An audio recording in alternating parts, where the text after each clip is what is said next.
কয়েকটা ঘটনা আমি মিলাইতে পারতেছি না। প্রথম কথা হলো যে আমি একটা সিসিটিভির ক্যামেরার ফুটেজ দেখছি, জুলকারনাইন সাহেব তার পেজে আপ করেছেন। সেখানে দেখা যাচ্ছে যে ওই টাকা সহ ব্যাগের নিয়ে বেলাল উদ্দিনের সঙ্গে আরো একজন, দুজন মিলে ঢাকা থেকে আসছে।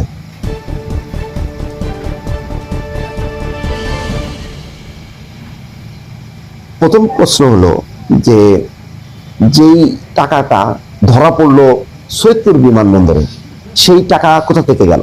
ঢাকা টু সৈয়দপুর। তাহলে ঢাকার বিমানবন্দরের এই অবস্থা, স্ক্যানিং মেশিনে ধরা পড়লো না? সম্ভব? 50 লাখ টাকা ক্যাশ নিয়ে ঢাকার এইরকম সুরক্ষিত বিমানবন্দর থেকে যে সৈয়দপুরে যে ধরা পড়লো, কিভাবে সম্ভব? তাহলে কি মানে ঢাকার কোনো নিরাপত্তা বলে কিচ্ছু নেই, নাকি এটা ছাড় দেওয়া হলো যে এখান থেকে খবর দেওয়া হলো যে এরকম টাকার ব্যাগ যাচ্ছে, সেখানে যাতে ধরা হয়?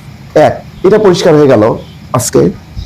তার মানে কি পরিমাণ টাকার ট্রানজেকশন হয়েছে, এইটা একটা নমুনা আজকে ধরা পড়লো। এই কারণে যে ব্যাংক আজকে বন্ধ, ভোটের আগের দিন ব্যাংক আজকে বন্ধ।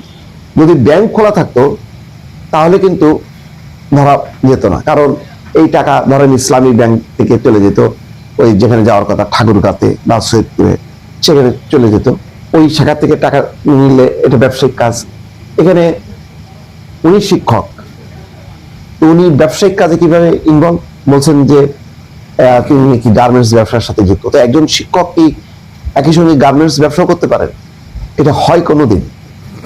শিক্ষক হিসেবে কি এই পরিমাণ টাকা তার কাছে থাকার কথা? হ্যাঁ, ব্যবসায়িক হিসেবে থাকার কথা, কিন্তু ঠিক ভোটের আগের দিন এরকম 50 লাখ টাকা নিয়ে কোনো ব্যবসায়ী যাবে? ব্যবসায়ীরা কি এইরকম টাকা পয়সা হাতে হাতে ক্যারি করে? তারা তো ব্যাংক টু ব্যাংক ক্যারি করে। আর এখন তো ধরেন যেহেতু ব্যাংক বন্ধ, টাকা পয়সা কেউ এখন হাতে হাতে নেবে না, এটা পরিষ্কার।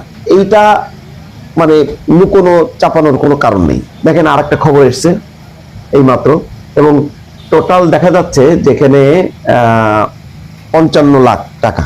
কোনো চ্যানেল বলছে 55 লাখ, আবার কোনো চ্যানেল বলছে যে এখানে টোটাল 60 লাখ টাকা। কিন্তু এই খবরের সাথে সাথে আর একটা খবর আসছে, চট্টগ্রামের চন্দনাইশে 10.5 লাখ টাকা সহ দুজন আটক, মাইক্রোবাস জব্দ। চট্টগ্রামের চন্দনাইশে 10.5 লাখ টাকা সহ দুজন আটক। তার মানে ভোটের আগের দিন কি পরিমাণ আজকে টাকা ব্যাংক থেকে তো টাকা আসছে, টাকা মূল টাকা কিন্তু বিলি বন্টন আগেই হয়ে গেছে, তারপর আরো টাকা দরকার।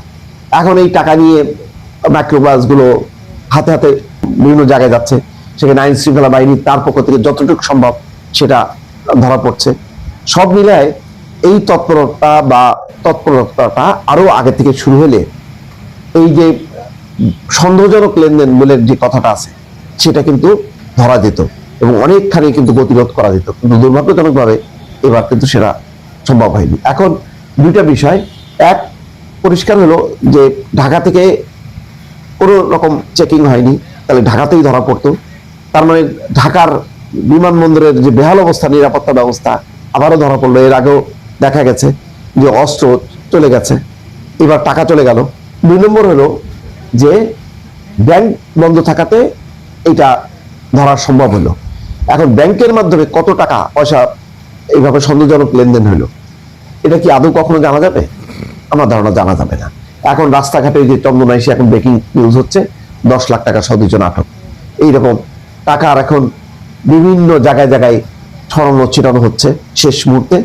এইগুলি কতখানি নিয়ন্ত্রণ করা যাবে, কতখানি জব্দ করা যাবে, সেটাই হচ্ছে এখন প্রশ্ন। দর্শক।